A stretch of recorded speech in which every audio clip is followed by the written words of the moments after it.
Um, and then we'll go from there. I'm going to ask some general questions. I might ask some questions specific to your books, and we'll just see how it goes. I'm going to try and make sure everybody has a chance to talk, and I'm not talking all the time, because that's hard. So if you have something to say, just jump on in. Oh, we've got attendee.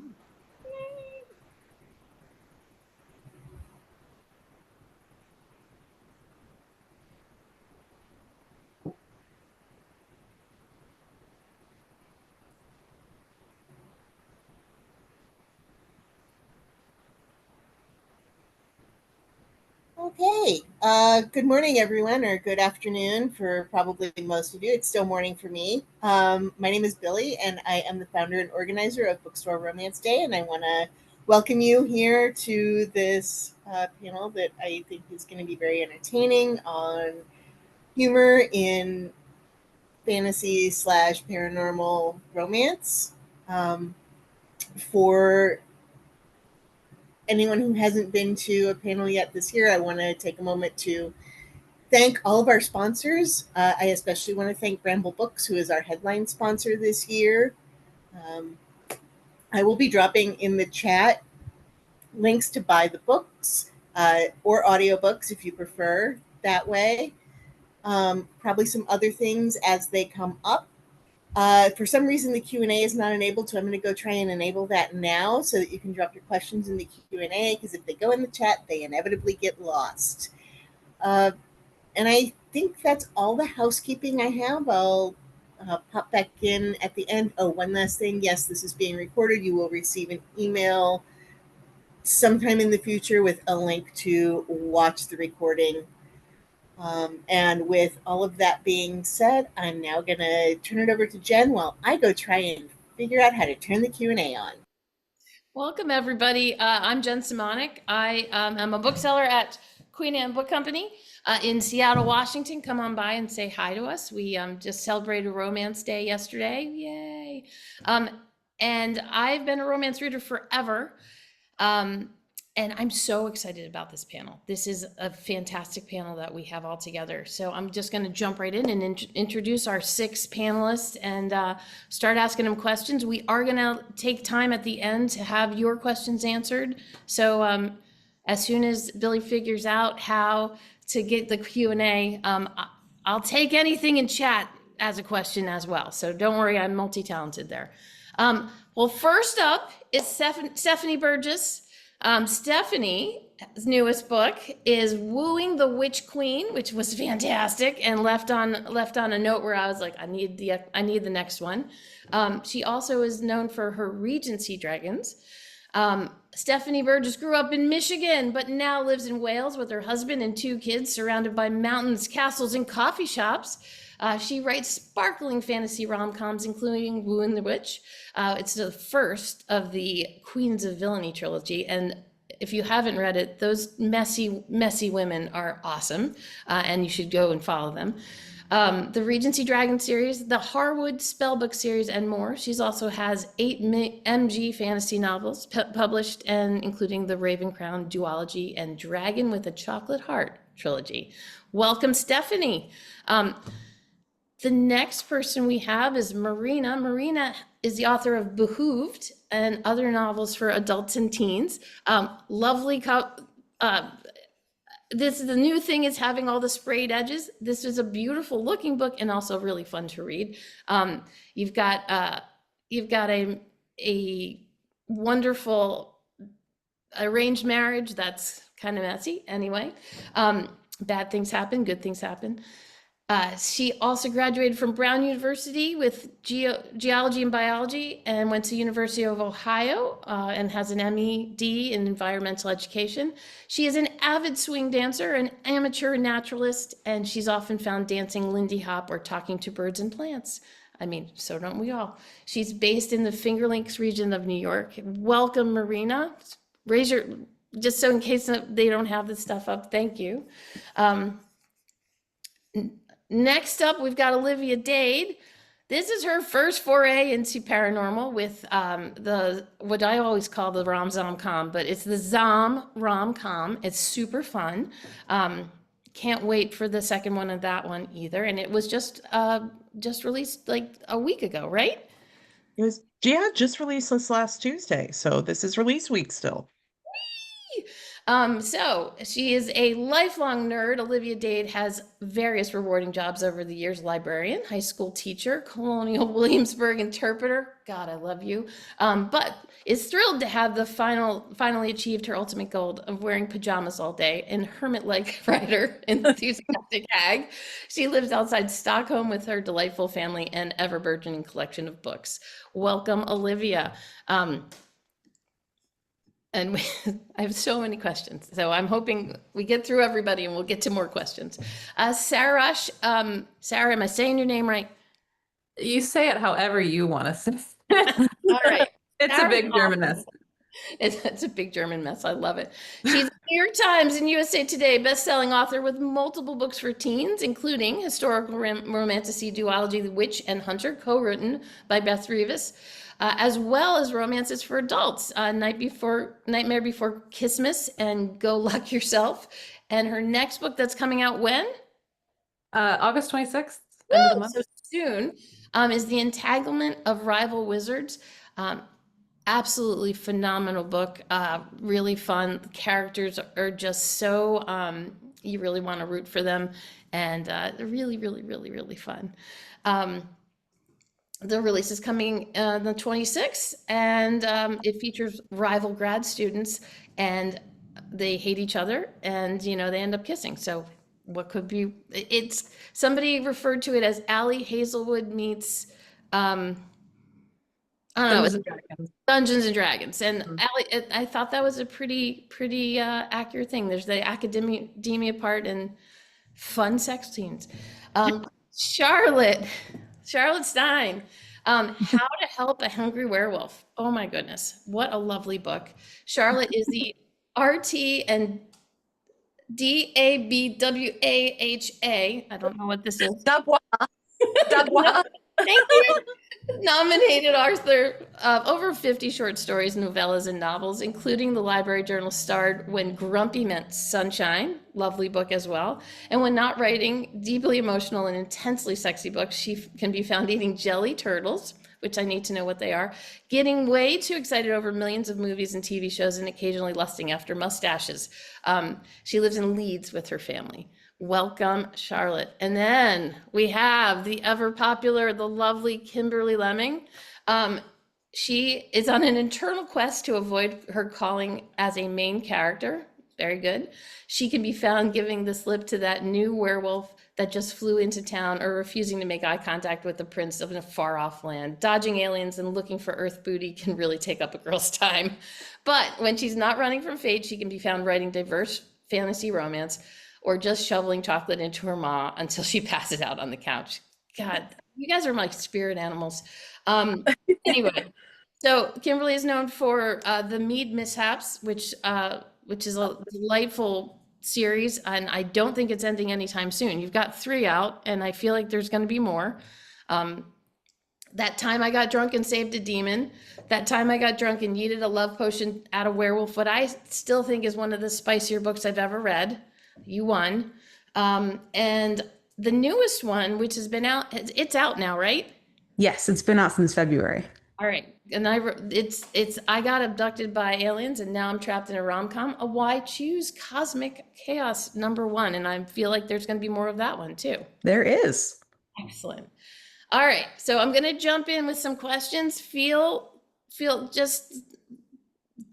Answer the questions when you see, when you want.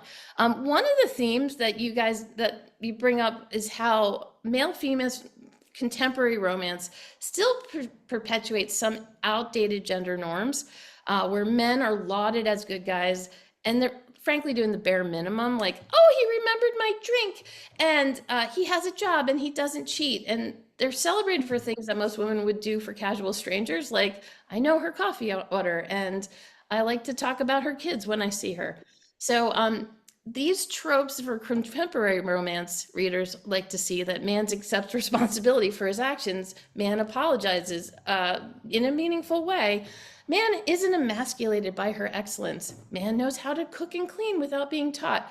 Meanwhile, in this genre, monster romance shows that they show up for women in a meaningful way, loving women like women love women, except having massive tentacles to show that love, of course. Here's my question. Are you subversively teaching women to expect better? And my follow-up is, are you teaching us to give up on heterosexual men and just look for a nice alien to cuddle up with? I need to know what if this is part of your plan. So I just want to jump in real quick and say I did not plan this, but two separate women have reached out to me and told them that because of Felix, they have gotten a divorce, and I applaud them. I applaud them. Being subversive in our time of need. That's awesome. Anybody else? Well, I would didn't say- realize that was something I should be shooting for as a romance author, is to cause divorces. That's an amazing feather in your cap. I'm not gonna I lie, I would was very actually come at proud. it. Yeah. My angle that I'm coming at it from is actually, I grew up adoring romance. I am not going to trash any of the authors whose work I love. But I will also say I grew up with parents who were 70s hippies. My dad did just as much of the cooking and cleaning as my mom did. And I grew up expecting that in my marriage when I got there. And when I wrote Wooing the Witch Queen, I was having fun flipping the gender norms in the traditional Gothic because, I love the traditional Gothic, whether it's paranormal or not. You've got the sinister, brooding guy on the hilltop, and you've got the ingenue who comes to work for him and falls in love and probably has, and learns their own power along the way. I love that setup. But I thought, why can't the woman be the fun, powerful, brooding, sinister one, and the guy be the sweet ingenue who gets to, his sweetness opens up something in her dark nature, etc. And it's just so much fun to play with that stuff.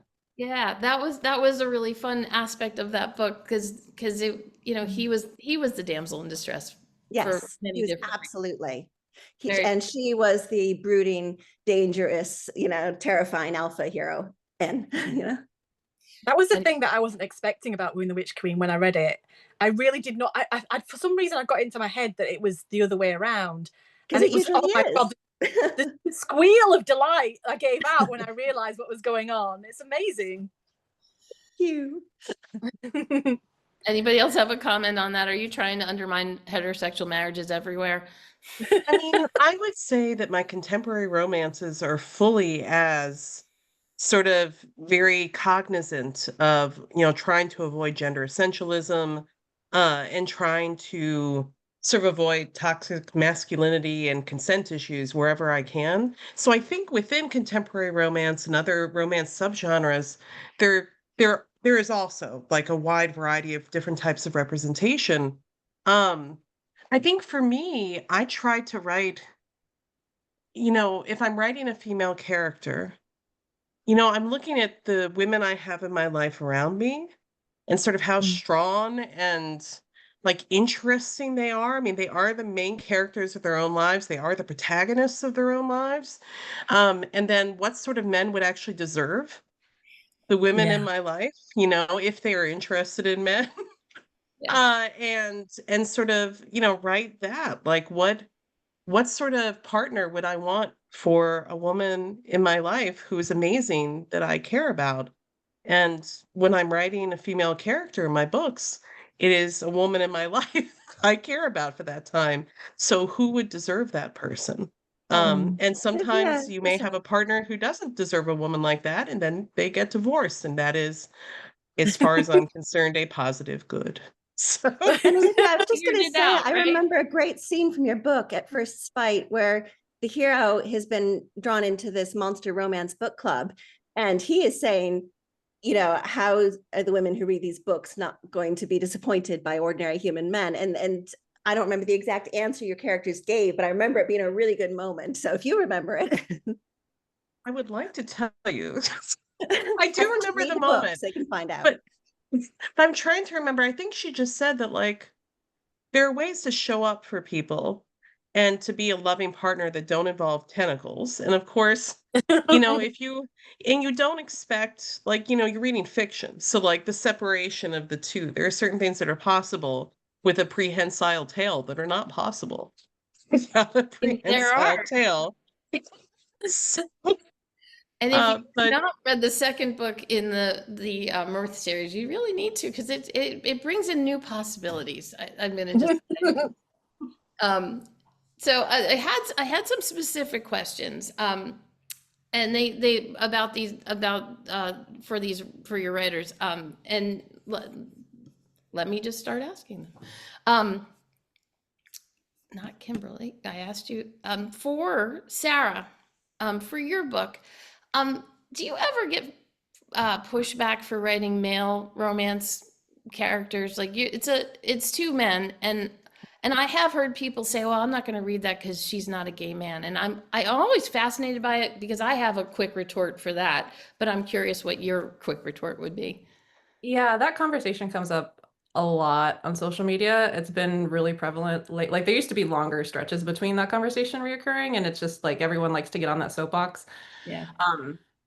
And when people say like, "Oh, you're a straight woman writing gay men," be like, "Well, all of that is wrong. They're not gay men, they're bi men, and I'm not a straight woman, I'm a bi woman, and that's very intentional in these books, and they have conversations about it in the books."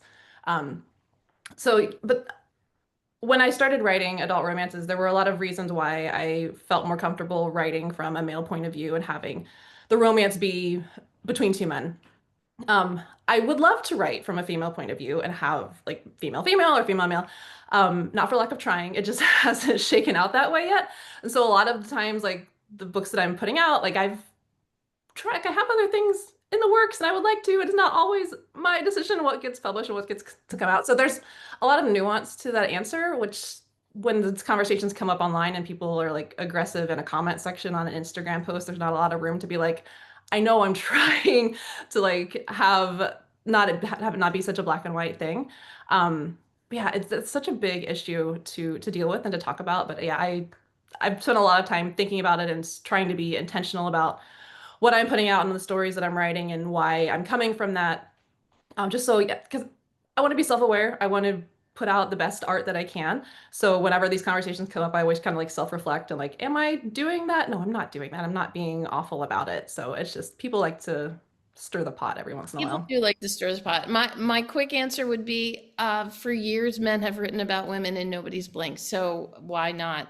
Why not? Right? And I just loved how the characters developed in your book. It's an enemies to lover, but I loved how you dealt with their trauma and dealt with what they were doing, and it was just a lovely book, and I really appreciate it. So I just wanted to give you a chance to say that out loud, because it was like, I get a lot of guff for reading romance novels because they're not real books, and it makes me apoplectic, but I'm glad that we have them because this world needs them, and they are real books, and they're better written than most other books. So anyway, I go on. I digress. In Behooved, I do have a question about that. We had a very strong woman who, because of an ailment that she could not control, felt like she wasn't good enough for her country and for the role that she was given. How did that come to you? Was that something personal? Is that something you dealt with? So I guess yeah, so the main reason that I wanted to write a main character who had a chronic illness is because that's just not something that I see very much. Like it's not entirely, but like largely based off of the same chronic illness that I have, which is celiac disease. It's not like explicitly named in the text, although I do have an afterword with that. Um, but that's just something that I had never encountered in fantasy, and especially not as like the main character who gets the happily ever after. Like if you do see chronic illness or any other sort of disability in either romance or in fantasy books or in both, I think it's more often like a side character who's a tragic motivation for the main character, or like who ends up, dead or something, rather than, the person who gets their happy ending without having to change for it. So like, I mean, mostly I just wanted to see that in a book, because like I had never read a main character with celiac disease before. And I think that there are more of those developing now. Like I've seen a couple in contemporary romance. I think we're getting some better disability representation across the board. But that was really the main thing, was just like, what would this look like in a fantasy world? Right. I thought it was lovely, and it was nice to see that person having that self-doubt and then coming and working through it. It was really great. Thank Sure. you. Yeah, and it's not the entirety of her character, but No. you know, which you know is true for anyone with any sort of disability. It's not like their entire character, but I did feel like that would have shaped her life in some important ways, just like, you know, it's shaped mine. Yeah, and I mean, no, she actually deals with it and is working on it, but it is something that she's dealing with, and it's not pushed aside, and she's not.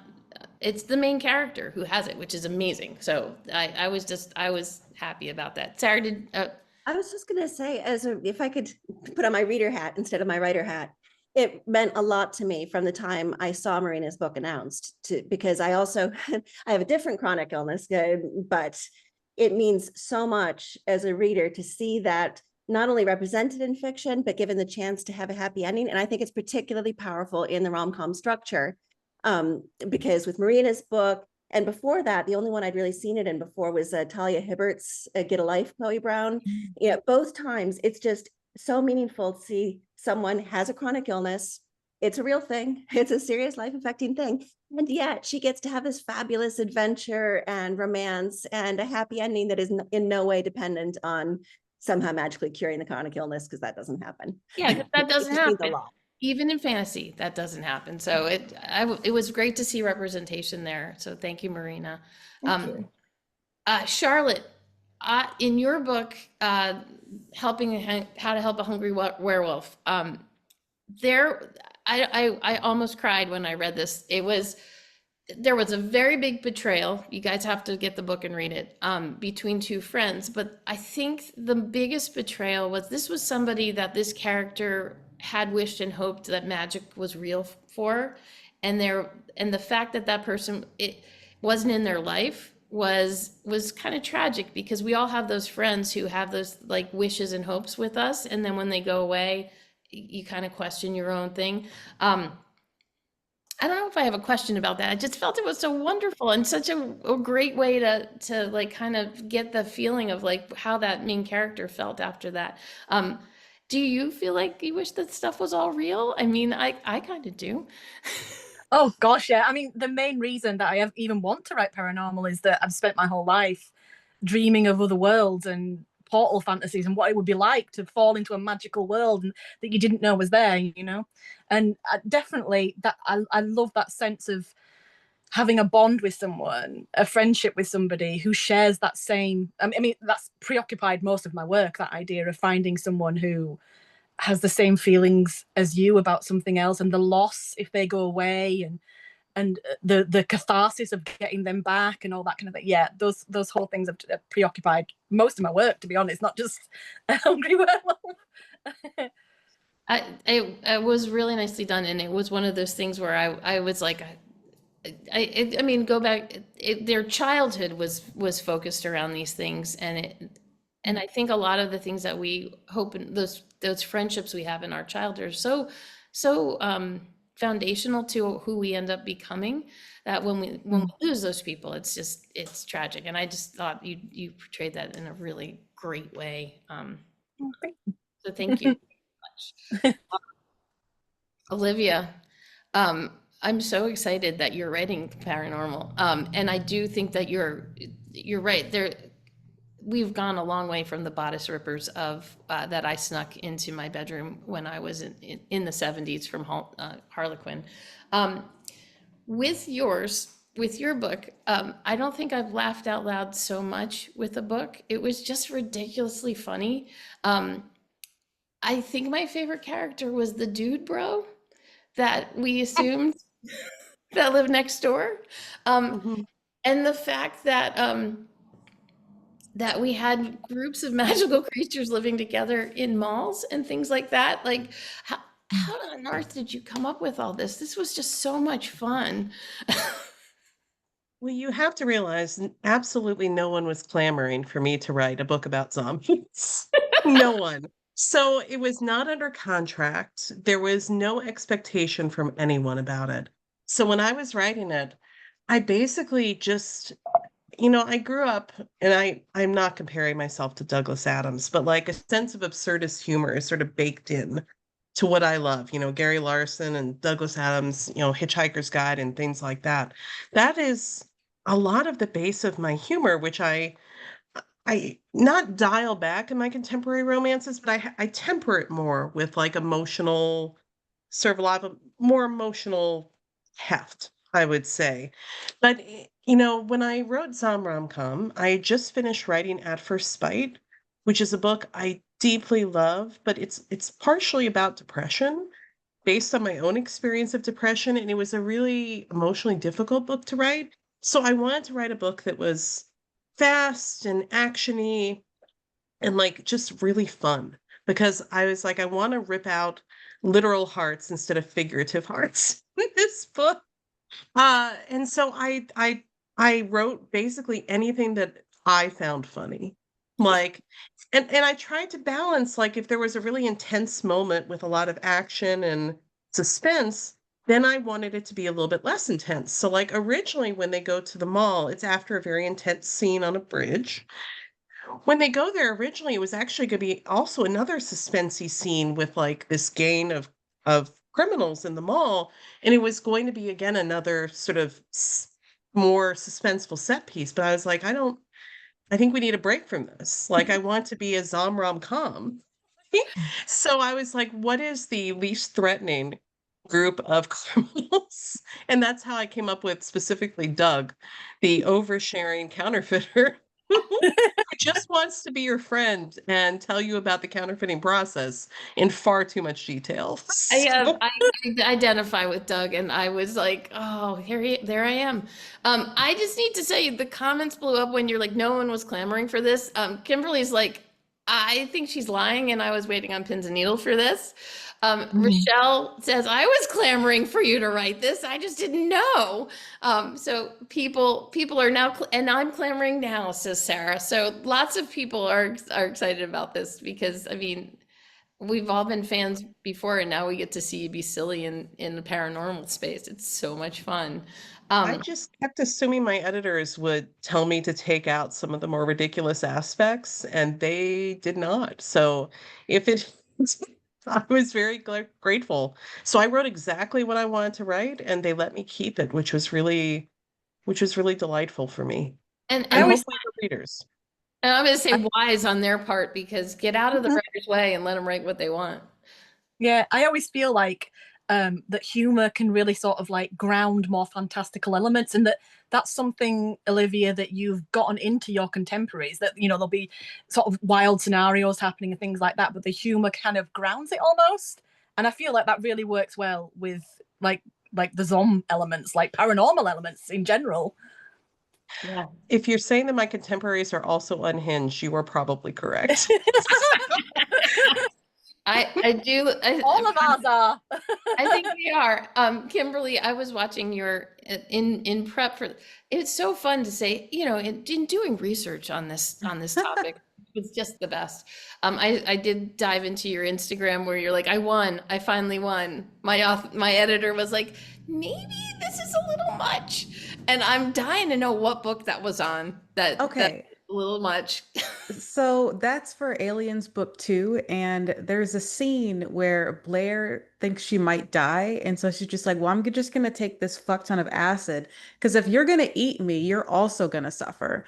So she pops that, ends up living, and then goes on this acid trip while on this alien planet. And Essie, my editor, was like, hey, maybe the high trip is a little too high. And I'm like, you got to be more specific than that. Like, was it the dinosaur murders?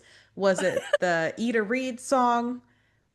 Was it almost drowning her mate? Like, what part of the acid trip was the too far? So I'm still waiting for a response from that. Okay, well, we're waiting on tenterhooks, waiting for these answers, because inquiring minds want to know. I'm very excited to read this second book. She didn't say take the acid trip out. She said just make it a little less trippy. And I gotta know what part. Yeah, like what? Yeah. I frequently get text messages from my coworkers that say things like, "Is this any good?" And it's something like, hot Allosaurus summer, and I'm like, I don't know, but I'm gonna read it because that looks like it's unhinged, and I am here for this. That is there something that you? So I guess I keep going back to the question, like, is there something that's off limits? I mean, aliens coming in with dragons, and I mean, do we have a limit, ladies? I do need to thank you because not once, I don't know if this is true for all the books, but for the most part, we're not, and not to yuck anyone's yum, we're not dealing with like 2 Coke can size things that you can't fit your hand around. There's not a lot of that. And I appreciate that because that's just terrifying to me. It might be somebody's big thing, but we have kind of fetishized that in a lot of our contemporary books. Like, she could barely fit her hands around it. I'm like, oh my gosh, I think I would scream. But if that's your thing, that's your thing. So thank you. I guess that's just a passing comment. But there is a lot of, I do have to also appreciate you for a lot of times in the past, this trope has been little girl, lost in the woods, lost her way, big scary monster, not so scary, 100 years older. I mean, I grew up with the vampires who were very, very purist, and I kind of love the fact that that's not really a theme in any of your books. In fact, you've got bi characters, you've got a lesbian centaur, you've got a chaps wearing OnlyFans guy, you've got lots of characters that are just doing their best, but not too put into that normalization thing. So thank you for doing that. Is there any, I now see that we have questions live. And I see a question from somebody. And before I answer that, I'm going to ask this one question to the whole group. Why humor? Why humor? Why are you not taking yourself so seriously as to just make, these people just so in love? And why humor, especially in this genre? I always preferred rom-coms. When I was growing up, I really got started with romance with Georgette Heyer and, other Regency romance. It was always the funny ones. I have loved many serious angsty books in both, paranormal and otherwise. But what makes me really happy is romantic comedy. I love seeing people meet their perfect matches and have a fantastic time along the way, honestly. And just have, in the humor and silliness is so much. I can't speak for anyone else, but certainly in the last 5 years, especially, that's what I've needed. I feel like I've got more than enough grim issues in my day-to-day life and more than enough big worries on behalf of, me and my family and people I love. I want to laugh and have a good time when I'm reading. Thank you. Yeah, same. Yeah, and for me as well, with the paranormal and like fantasy aspects, it's the things that I grew up loving, like Labyrinth, Willow, 10th Kingdom, Buffy the Vampire Slayer. They've all got humor in them, and that's just, it's what's always inspired that. If I want to write things like that humor just comes into it. It's what has always been there. Anybody else? I think I'm fundamentally a very unserious person. So like that has to come over into the writing, right? Like you can ask my spouse, I'll just like randomly like start laughing over things because I entertain myself in my head all the time. So I think it makes sense for that to spill into books. But also like when I'm writing, like I write because I want to have a good time. It's kind of like my escape. And an escape can't be dark and grim all the time for me. And like that's not to say that that sort of book isn't important or that escapism can't also deal with some really serious topics. I'd actually argue that that's a great place for it, like and romance in general, because it's like this safe container for all the big dark stuff, and you're going to end up in a good place. Yeah, and I think just like humor kind of opens you to other emotions as well. Like if you know that you have that lightheartedness running through it, then it's a great way to explore some of the things that are not as light. I think in my case, I got to start this with a slight confession. With my first book, That Time I Got Drunk and Saved the Demon, I didn't try to write a humor, but when my beta readers kept laughing at it, I'm like, all right, and we continue. So I wrote that series, but then I got a lot of pushback online of like, oh, this is cringe. She's destroying literature. It's too silly. And I'm a petty person. So I decided to say, you know what? Fuck you. I'm going to be worse. And then I wrote Aliens as mostly as a joke because I didn't think anyone would actually want to publish it. And I was wrong. Oh my God. So ta-da. It was so much fun. I'm sorry. It was so much fun. Woo. I feel like, and I have to confess something. As a woman who was driving around with a map in the 90s, I had a knitting group that I went to, and I was trying to explain that I found out that North Reading was next to another town in the Boston area, and they were looking at me like I was crazy, and I looked at them all and I said, you know how when you're playing an all text game and you just finally figure out that the ante room is next to the supply room, but all the time you'd been going through the throne room to get to it? That's what I was doing. And everyone in my knitting group went, yeah, I get that.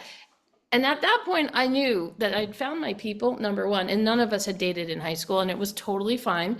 But I feel like you guys, you probably dated in high school, I don't know, but I feel like you guys would have been kindred spirits at that point and known what I was talking about, because that we all grew up. How many of you played D&D when you were growing up or wanted to? Anybody? Yes. All right, I knew. Because that was pivotal to my growing up, and it was not something that was really readily accepted for girls to be part of that. It was causing the downfall of society in general, like most things that are fun. But it was just really fun to find people like that. And I think that people find community in these books. And Billy just said, there's no such thing as too silly, and I will die on that hill. Right? And Rochelle says, I bless your pettiness, and I love it. And just so you know. I just want to add on quickly to what Marina was saying earlier, was that I think that there is a real value to saying that it's very difficult to tackle hard things and without any joy or humor. And that if there are potentially really awful things happening that you need to fight and address, that being grimdark 100% of the time probably for most people will not serve you well to the end of that fight. And so, I mean, there is joy to be found in writing humor from our perspective, I hope, for all of us. And hopefully there is joy for readers who may need a break from any grimness in their own personal world. And I think there's a lot of it right now. But it's also talking about maybe how people and communities come together through joy and with joy and laughter, even as they do really hard things to sort of save themselves and save their community. Love, well put.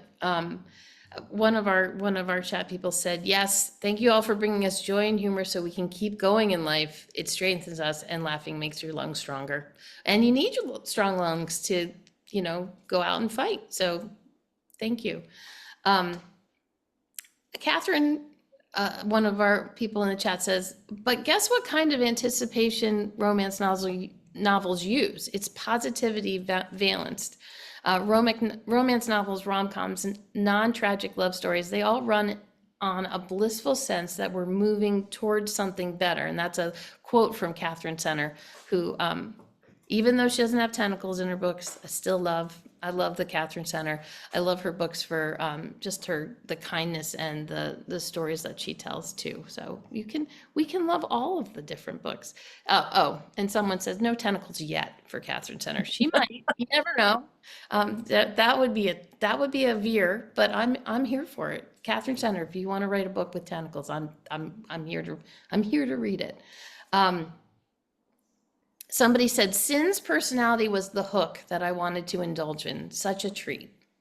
So, anybody in the chat have any questions that they would like to ask? I don't see, I see some questions in the question and answer thing. Here's a question from Tara. I know some things in the fantastical world are made up, but there are some things. What are some things you needed to research to keep your magi worlds grounded? Anybody want to answer that question? I have this. My Queens of Villainy trilogy. It's an sort of an alternate history world, if gods were real and all sorts of stuff. And it is in some ways a very secondary world, but I was also basing it a lot on my idea of what if the Holy Roman Empire and Austro-Hungarian Empire, had stayed really, really strong and actually gotten bigger in the 19th century. So I was thinking mid-19th century. The first book is it's set in this country with a made-up name that is essentially Croatia, because that's where my mom's family comes from. It was all that kind of basis. So I ended up, the most random thing that I had to research was fountain pens, because I love fountain pens. This is the bit that I thought my editor was going to cut.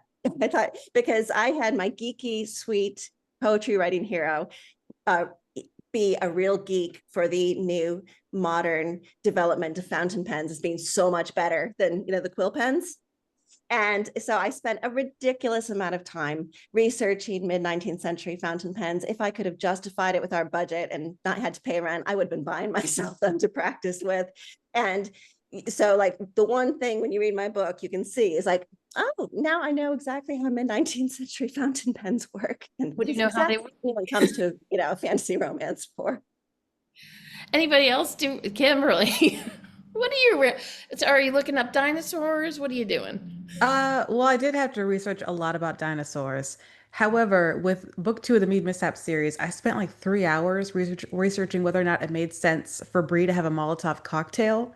And eventually the answer was no. Because even though there's like nachos and things in that world, I have to be able to at least explain it away a little bit. Like with nachos, it's like chips. They could figure out how to thinly slice bread and wheat and stuff. Like I wasn't too crazy about that. But with the Molotov cocktail, it takes a specific type of alcohol that has to be flammable. And they just didn't have it back then because it was like super hard to make. So I kept trying to explain away how they could have a Molotov cocktail and I couldn't. So she throws a love potion instead. And I was kind of mad about it. But life moves on. Life moves on. It's okay. And some of you had very, very, very intricate worlds. Like Sara, your world there was all this stuff, and I was like, I hope she explains this at some point. And then I was like, oh, okay, I got it. There was just a lot. It was very deep. All of you guys had very deep things. In the Hungry Werewolf, I mean, I hope I'm not spoiling anything, but vampires who just live in like a dumpy house because they couldn't manage to be rich for the rest of their lives. Who does that? I was like, of course someone wouldn't be good with money. That was amazing. So I have a couple other questions because all of a sudden people are in the question and answer. Sara wants to know, I was wondering if any reads test the funny scenes on the family and friends while writing for timing or to see if the humor is a little too unhinged. I have sent many a questionable text to my friend Crystal because she's the one that's usually like writing books the same time I am. So we'll like bounce scenes off of each other and just like see if something's working. And I have sent so many strange things to her that at some point she was just like, I just need to pause and have a drink and come back to this because you've sent me like 5 random unrelated things and I can't possibly figure out how this relates into the story. So let me get a drink and then I'll answer. And I'm like, that's fair. I love it. Anybody else? I don't know. always send my chapters of a book as I'm writing it to 2 or 3 friends. So it's basically, it's not even what most people think of as a beta read. It's a cheerleading read. It's because it takes me a long time to write a book and I need positive feedback to keep going. I need someone like standing on the sideline saying, yes, I care. This is great, keep going. And I do have a rule for the first draft, which is when I send a chapter and I haven't finished the book yet, all I want to hear is honest, positive feedback. Because like, even if all that is the grammar was pretty good in this one, or, the spelling was surprisingly on target, So I do get that. It's really nice because although I'm not getting critiques as I go, people choose what they're going to respond to. And the deal is, it is supposed to be honest. Don't say you're going to like something only to then come back at the critique stage and say, actually, that sucked. So I do get to hear. It's really nice when I get to hear from people that the lines that I sort of giggled over as I wrote are making people laugh as they read it. Wonderful. I have another question. Are there ways that paranormal subgenre allows you to comment on our real world and its problems, and maybe in ways you can't in contemporary romance? Sarah, I feel like you were doing a lot of commenting on bad things in your last novel. So I'm putting you on the spot. Oh God. Comment in Wizards? In Wizards, yes. Yeah, yeah, that was different from especially like Kismet and Luck, just in the fact that it was more firmly rooted in our world. Like Kismet and Luck, it was in our world, but they were like at the North Pole, like so they weren't like involved in like real world stuff. Yeah, I had a lot of unexpected commentary that came up in that book that I wouldn't really like. I didn't start the book being like, I'm gonna have a commentary on like the military industrial system, and that's what this rom-com is gonna be about. It just kind of came up as like the characters were going and like their histories came up. I think that's how the most organic themes arise in a book, is when you just kind of let the characters tell you what the book is going to be about. You don't go in being like, this book is going to say this, because then it just feels forced and kind of stiff. But yeah, and that's one of the interesting things about writing a contemporary versus like a lot of my other books were high fantasy, is you can say or have themes that are more obvious to parallels to things in our world. Yeah, I mean, it just made it more interesting, and it was a lot of fun. The book is not that serious. No, it's super fun. Super fun. It's super depressing. I don't want to yeah, give anyone the wrong idea. It's a lovely Yeah. book and it's so much fun, and I really enjoyed it and it was great. There was commentary on the world, and I felt that I feel like your book gave a place for that, so that you could, unpack what happened, and there was good resolution in it. I thought it was wonderful. And it's in Philly, which I thought was amazing. It's in Philly. Yeah, it was set in Philly. Which is awesome. All right, I have another question. What books inspired you guys to be writers? That's from Maria. Was there a certain book that you looked at and said, I want to do that with my life? We can just go around just organically, whoever. Olivia? Well, I can say that, and it's very fortunate that she is also on this panel today, is that two of the books that I read where if I grew up reading traditionally published romance, where there's very few people who look like me, but also there were a lot of the characters were often extremely polished, like beautiful and successful and glamorous in a way that I enjoyed reading, because I always read romances, but I couldn't see myself writing a story with glamorous people because I simply don't know what it would be like to be glamorous. And I remember with the sort of the rise of self-publishing, and I've got my first Kindle and I downloaded my first indie books. And well, actually, this wasn't an indie book, but 2 books that I read that sort of made me, for the first time, think maybe I could write something that could be not like this because I'm a different person, but something where it's not glamorous people doing glamorous things. But it's so, because they were interesting and a little weird and awesome, was Charlotte Stein's Control, which is an amazing book and was like nothing I had ever read before. And I was like, I can't write this because we're very different, but I said, maybe I could write my version of this. And that would be something that I could do. And also, Ruthie Knox's Ride With Me You're were the making her two that I cry. read. And I read those and I was like, maybe I can do my version of this. So I've told Charlotte this, so she knows.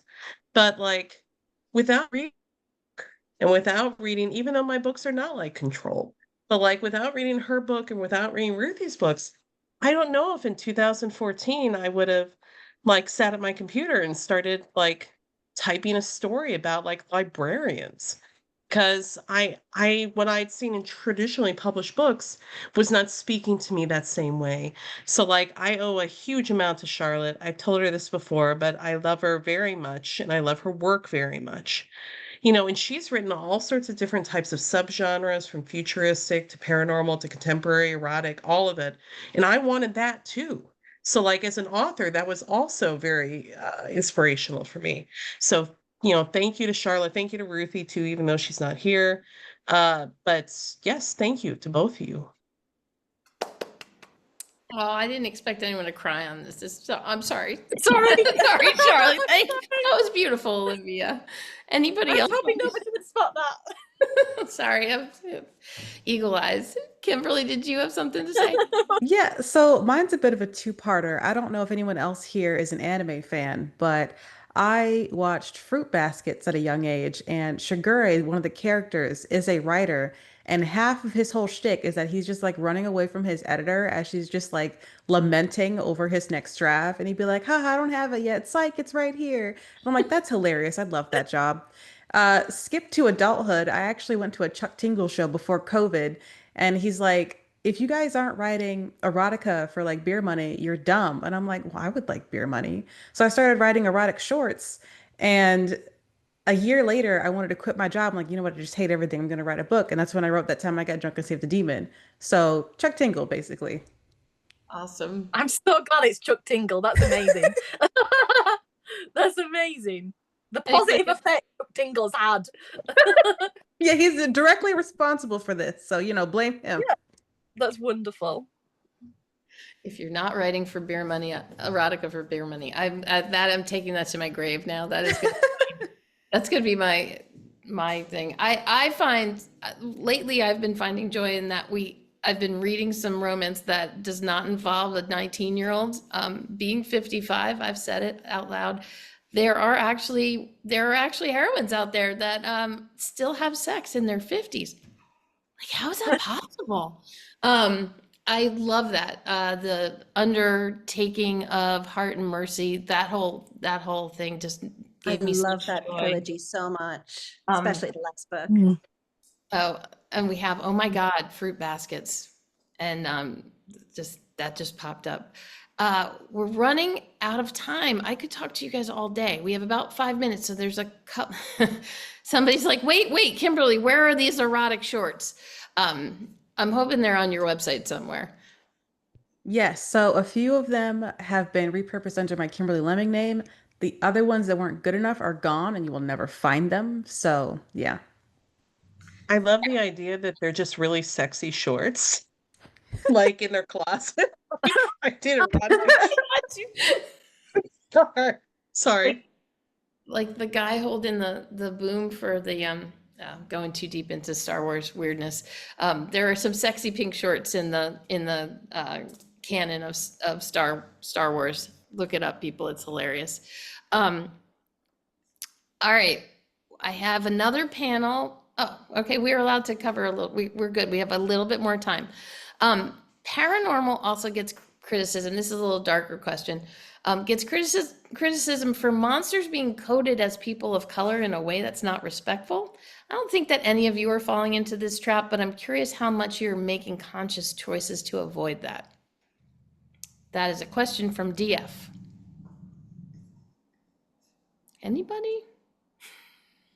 I mean, I don't know if it's sufficient, but I made sure that the different groups within my books have different, that they're different races within, like, they're people of, well, creatures of different colors within their groups, so that hopefully that works against that to a certain extent.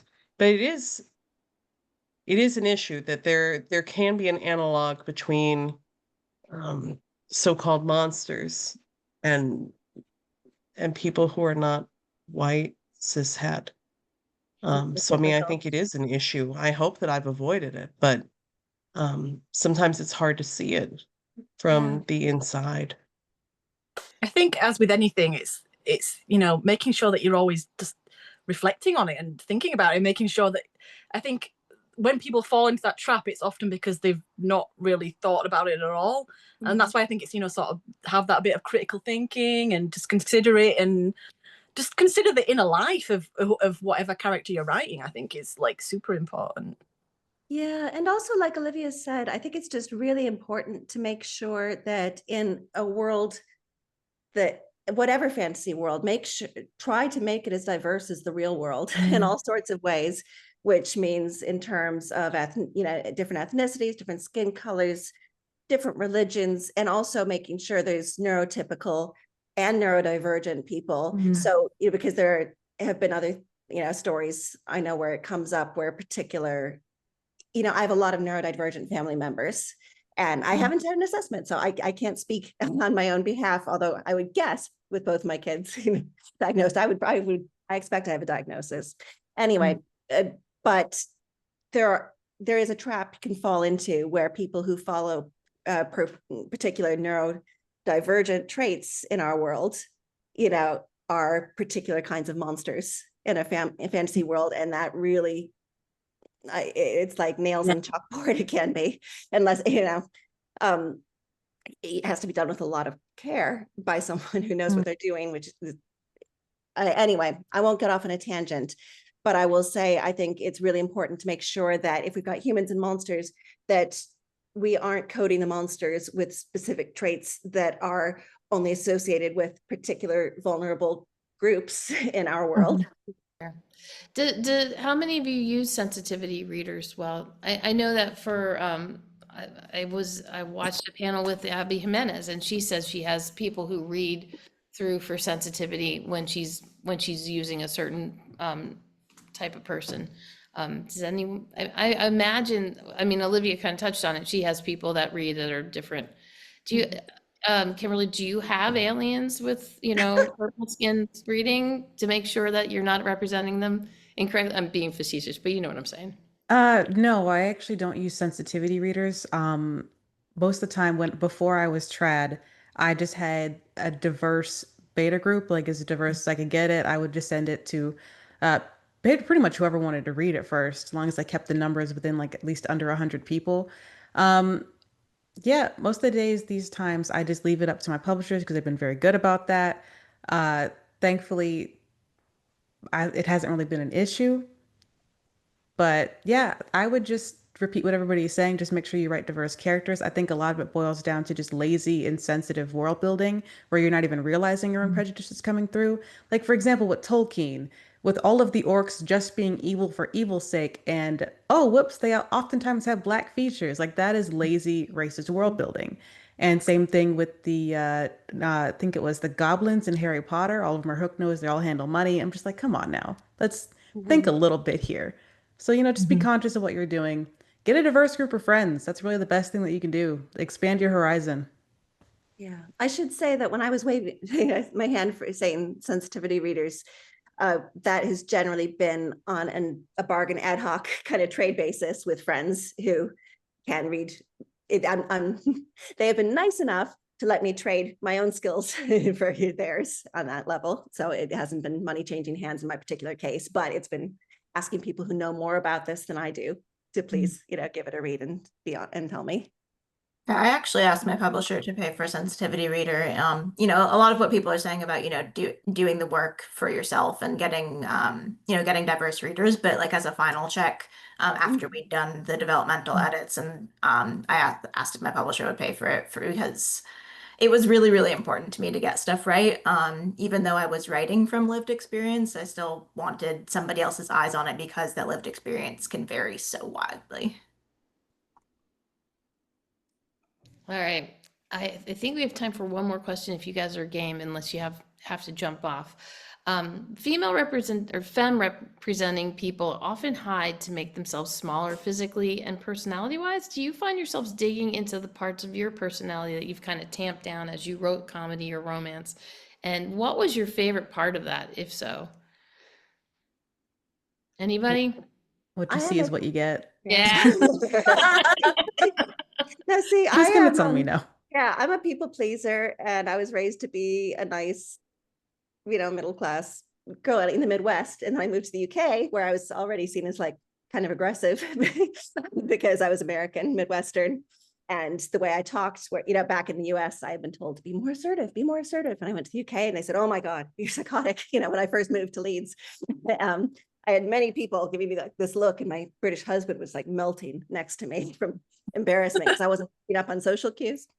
But I then learned how to operate within that system. So in normal life, I tend to try to be super polite and make life easy for other people and all this stuff. And so I find a lot of joy in almost all of the heroines I write. This is what I enjoy doing, is I enjoy getting to write women who completely ignore that and they go for their stuff and they don't worry, or they don't let it hold them back, if they're making other people annoyed because they're too big, for the other people's comfort.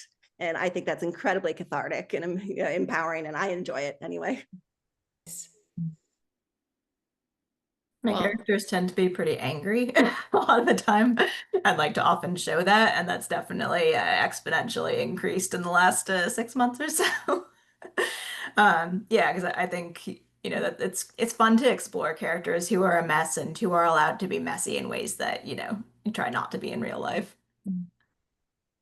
So Yeah, they're I find don't say everything that they think right off the bat. Like that's not real life for most people, because that's my real experience, unfortunately. Charlotte, I cut you off. I apologize. Go ahead.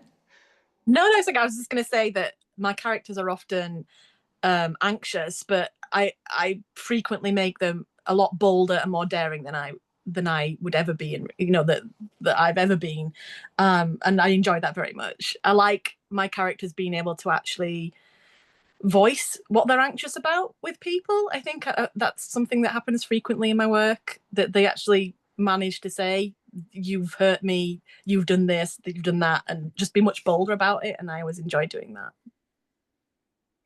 Well, I think that's a lovely place to end. I think that I think that these books will have an audience that appreciates them, and I think that these books also give people just like Olivia, when you're saying you didn't see yourself in other books, and now you're writing about seeing yourself in books. I think that there's just so much room for this in the world, and everybody should be reading these books. I know that I make people read them all day long at my bookstore. Thank you so much, all 6 of you, for participating in this. It was so much fun to meet you and talk to you. I feel like our audience really got a lot out of this, and it was just a pleasure to see you in person and see the people behind the books I love. So thank you, ladies. And thank you, Billy, for letting us do this. Remember, there's more of these panels going on today, and please tune in.